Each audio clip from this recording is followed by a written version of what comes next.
Ya itu kewenangan pemegang saham, jadi mungkin dalam hal ini saya tidak dalam kapasitas untuk bicara. Ya.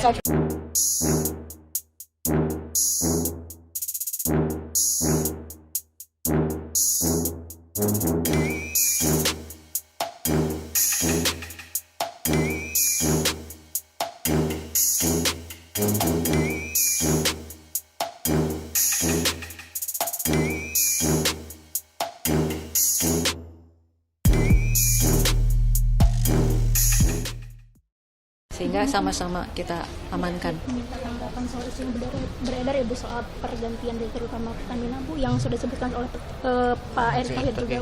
Ya itu kewenangan pemegang saham, jadi mungkin dalam hal ini saya tidak dalam kapasitas untuk bicara. Ya. Ya. Oke. Cukup ya? Cukup ya. Makasih banyak ya. Terima kasih Bu.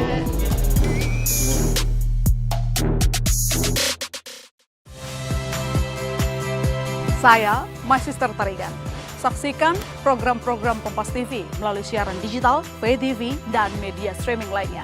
Kompas TV, independen, terpercaya.